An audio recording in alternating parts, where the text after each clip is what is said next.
Everybody, how's it going? It's Monday, a couple days after the 4th of July. Hope you all are doing okay. I'm going to start up my Facebook page so maybe I can get a look at comments as you all come in. Hey, there's Bill McNichol. Mark Andes is watching. And Mark, no, I didn't get the video thing together. Mark Andes was going to, we were going to have Mark perform a song that he's associated with. It's a wonderful song, and just couldn't get it together. So technical difficulties, but that's the story of our lives these days, isn't it? Hi, I'm Hank Linderman. Larry Schott is here, all the way from... Larry, where are you? You're in the Ozarks. You're in Missouri. And I'm coming to you from, like I say, Falls of Rough, Kentucky, in Grayson County. It's a beautiful day here, and it's calmed down. It's calmed down quite a bit. It's 91 degrees here. This weekend we had everybody and their mothers and their brothers with their boats coming out celebrating the 4th of July. So first, a little business. I'm Hank Linderman, running for Congress here in the 2nd District. I'm the Democratic nominee. This is the second time I've run. Stephen Hoffman's here. Brenda Richardson's here. Glad you all are here. It's an interesting time to be running for public office, let me tell you. Brenda says, hey, it's great to have you all here. Who else is here? Middle of nowhere. Well, 50 miles from the middle of nowhere. It's very warm in Virginia. Paul Culligan is watching. Jim Feller. Look at all you all. This is great. This is really fun. So anyway, it's Monday after the holiday weekend.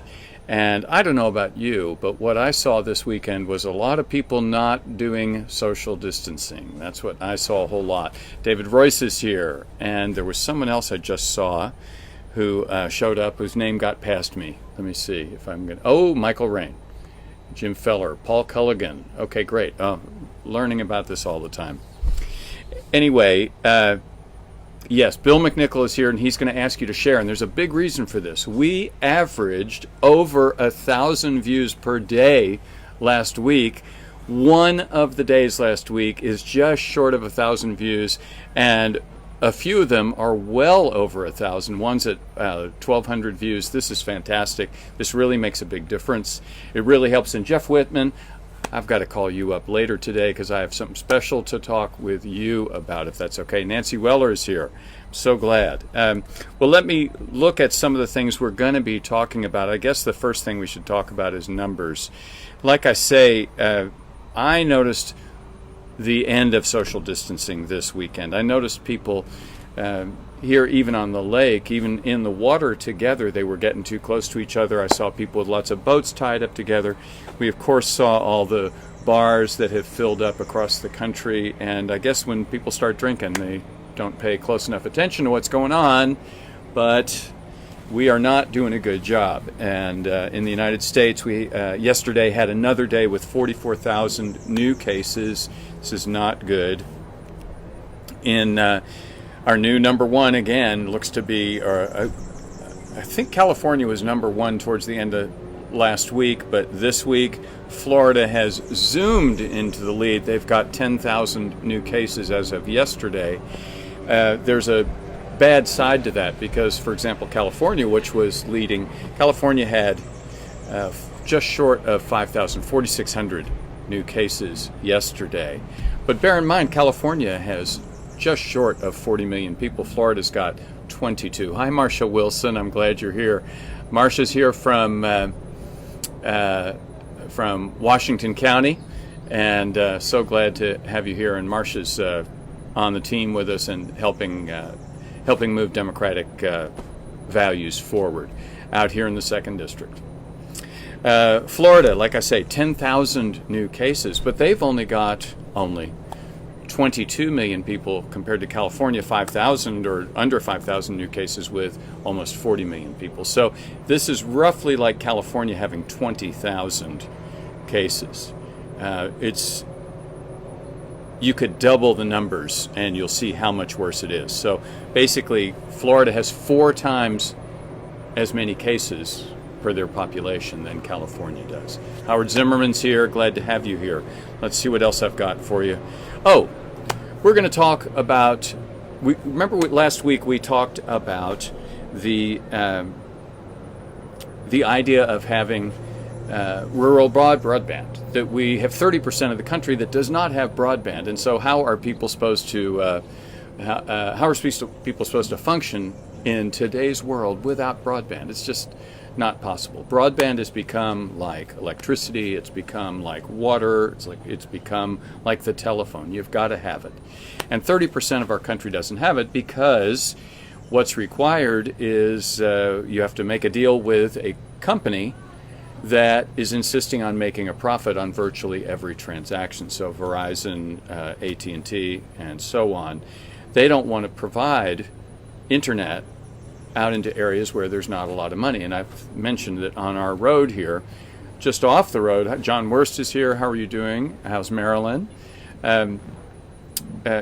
Just up our road, we had someone who wanted to get broadband, and we've got it along the road, but this was a side road. They wanted $2,000 just to install the cable to serve another 4 houses.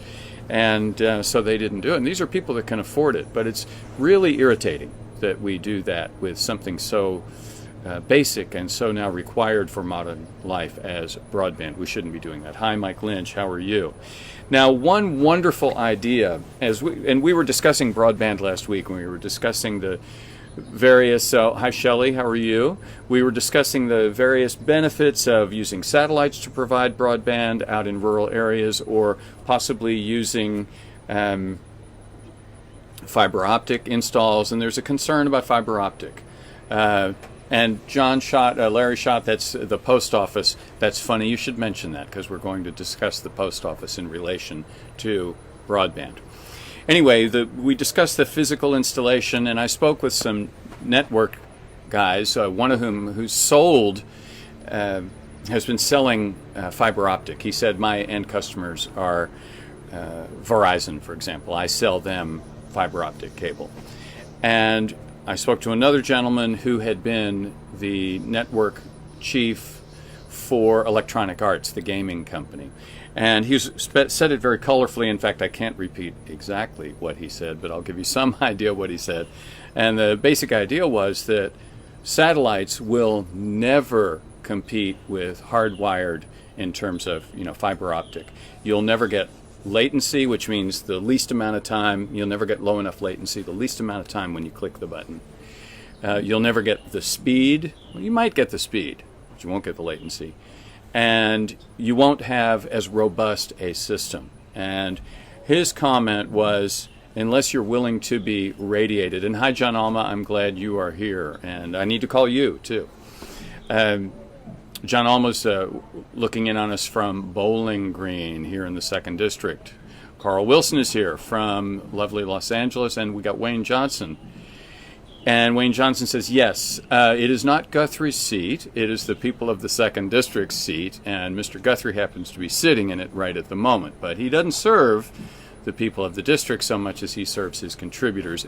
80% of his money comes from large corporate contributions. I have been told he's number 3 in terms of receiving money from large pharmaceutical companies in the United States. Jason DeMello is here. Dr. J is from the University of Louisville and a musician and a friend, and I'm glad to see him here. And yes, Wayne, I'm running. Sorry, I wasn't very clear.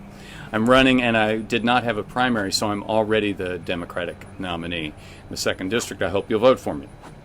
I need your vote.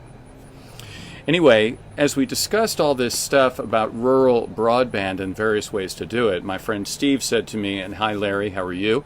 My friend Steve said to me, and Karen is here, hello from Owensboro, also in the 2nd District up in Davis County. Karen, glad you're here.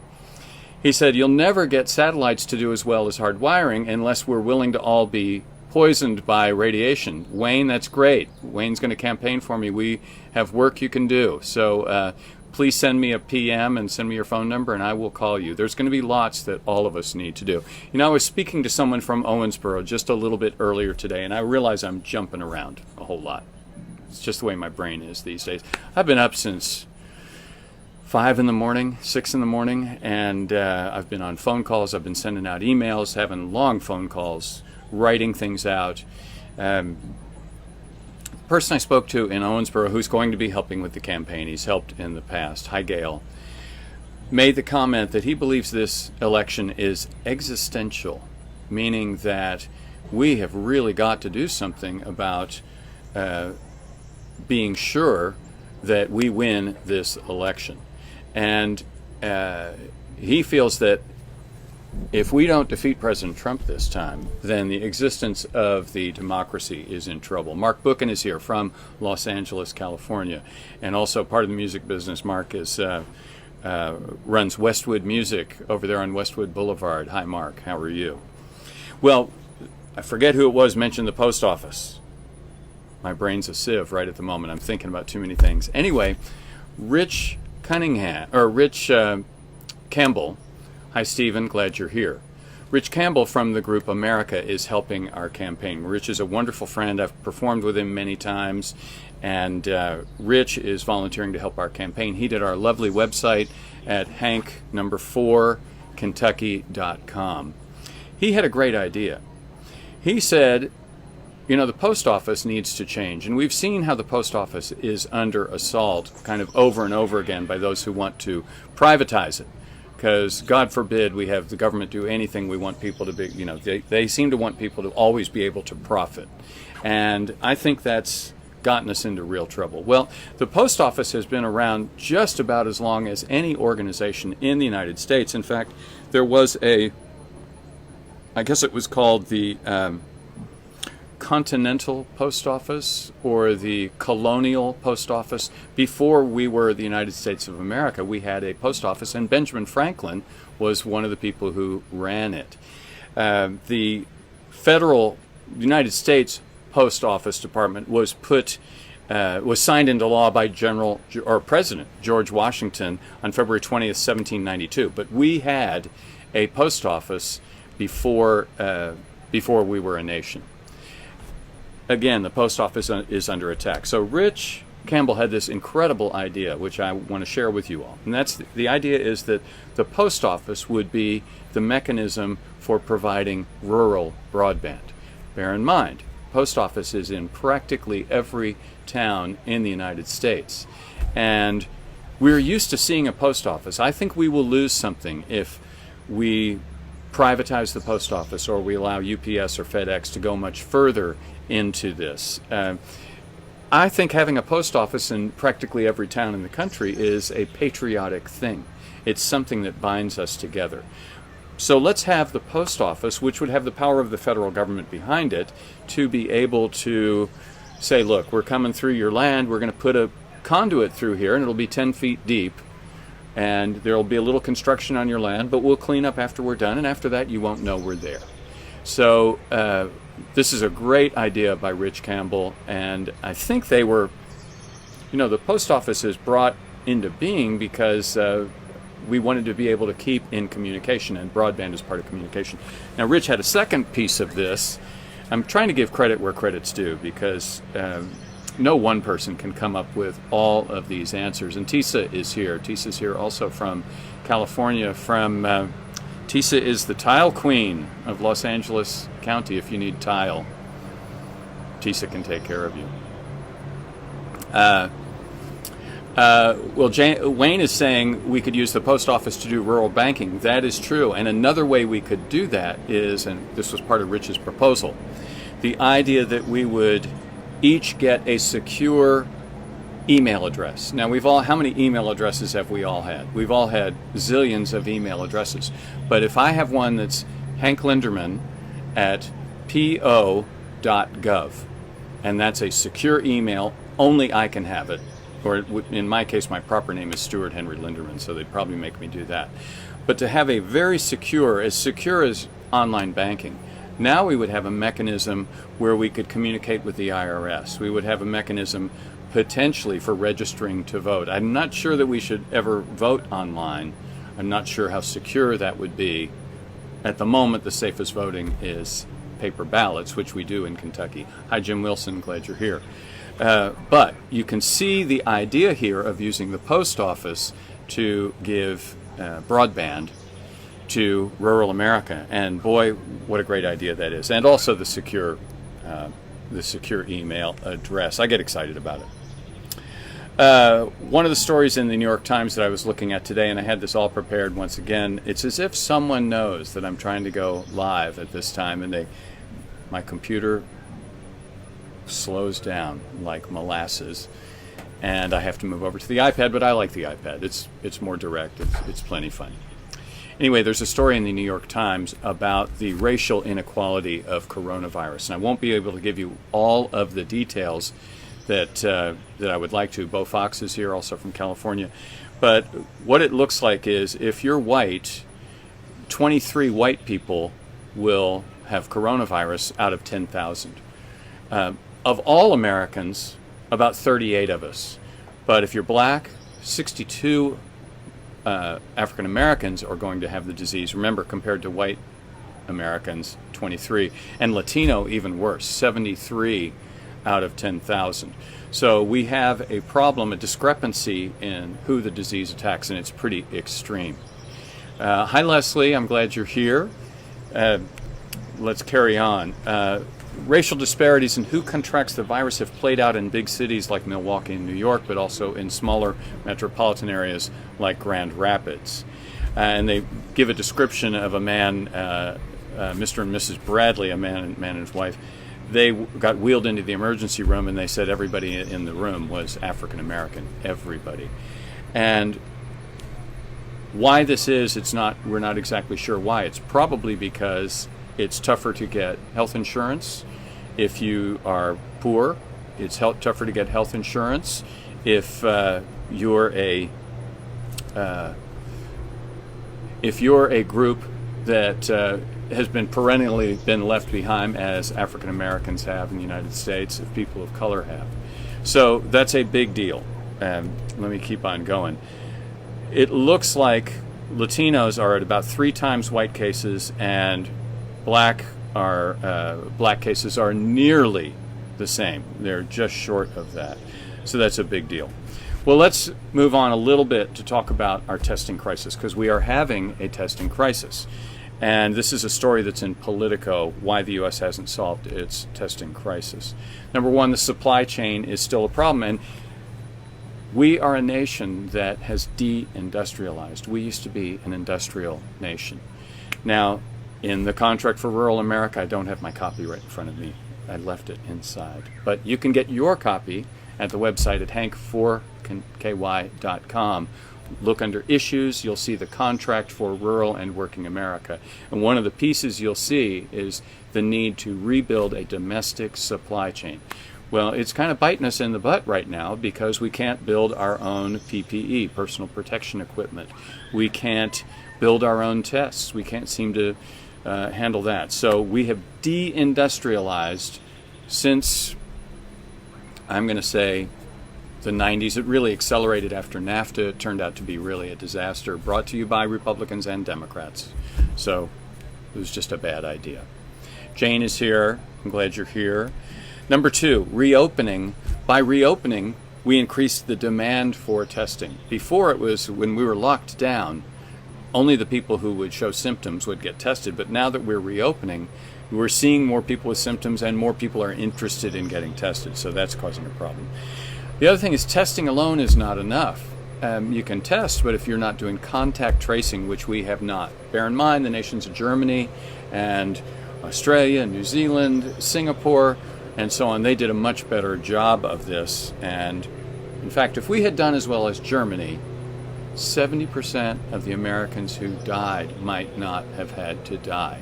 And if we had done as well as Singapore, up to 99% of the over 130,000 people that have already died might not have had to die. So this is a failure of our federal government. It is a failure of our healthcare system. And we can do something about that this November. Okay? So I hope all of you are planning on voting this November. I don't care what state you're in. Okay? We're back to one other thing. Hi, Lisa is here, and Karen is still here. remember we were just talking about racial disparities. Well, that is mentioned in the Politico article as well as the New York Times article. Racial disparities. If you're black and living in rural America, you're almost 3 times as likely to be living in a testing desert, meaning there aren't any tests available in rural America. In fact, where I'm at, I believe I would have to drive to either Owensboro or Bowling Green or Louisville to be able to get a test. So that's a real problem. Randell Kirsch is here. Good to see you, Randell. Our testing is also decentralized, and this is a failure of our government because our national government, our federal government, failed at this. Instead of having a centralized testing plan and approach, we had a president who said, let's just hand it out to the governors. And that's normally what not would have happened with a national disaster. A national disaster should have been handled at the national level, and it wasn't. So our testing now is kind of good over here and maybe not good over there. And it's being led by governors who are, some are effective and some are not so effective. So that's been a big issue. And I want to read you some of the letters to the editor in this article, in the Political article. I read letters, or not the letters to the editor, but the comments on the article. And I read these all the time, especially in places where there's not a lot of horrible comments. The bad comments are when people call each other libtard or conservatard. Those are bad. So in the Politico article, and I also look at them for the most popular comments. Here's the top 2 most popular comments. Number 1, someone named Patrick says, since the country has had no reliable guidance from its central government, officials have been confused and slow to respond to the pandemic. We can thank Trump and the administration for all the procrastination, 8 weeks, by the way, in trying to deal with medical advice and guidance. Trump is to blame, and even today is trying to pretend that the virus is nothing to worry about.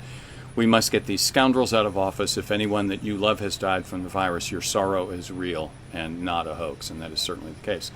The second most popular reply looks like from someone named Robert, screaming caps. Shame on you, Politico. Shame on all you liars and frauds. Now he turns the good news is he turns the caps button off. Everyone knows this pandemic is a fraud, and anyone suggesting someone died from this fake virus is a liar. Virus cannot survive outside a host, and those stupid masks people are wearing are 100% ineffective in all regards. So we've had 2 opposing opinions there. I think I know which one I agree with. I'm going to look at our number of deaths really quickly because yesterday in the USA we are at 132,569 deaths, and these are going to continue because it looks like Larry Schott. I'm not going to read that one, Larry. I'll let people read that one. I'm going to let you all read John Schott's comment in the comment section yourselves. Anyway, 132,000 people. I spoke with someone who went to the grocery store to get an order picked up. And for those of you that are doing this is mostly people who cannot afford to get sick. And I know people that simply, they've either had pneumonia before, they're older, they cannot get sick, they cannot expose themselves. So they order their groceries through an app, and they call the grocery store, or they call this in online, another reason you need broadband, and then the grocery store sends you a text and says your order's ready, come and get it. Now, when you do this, what you learn is the orders are always incomplete, and it's just the way that it is. Sometimes they're out of things.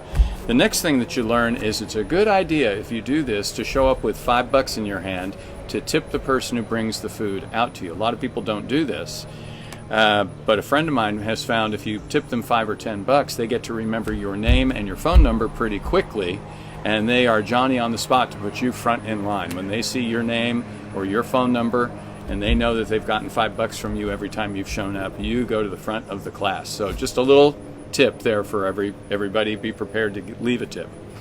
Anyway, this person went yesterday on the 5th of July, and of course the order was incomplete, but that was not unexpected. Hi, Jody. How are you?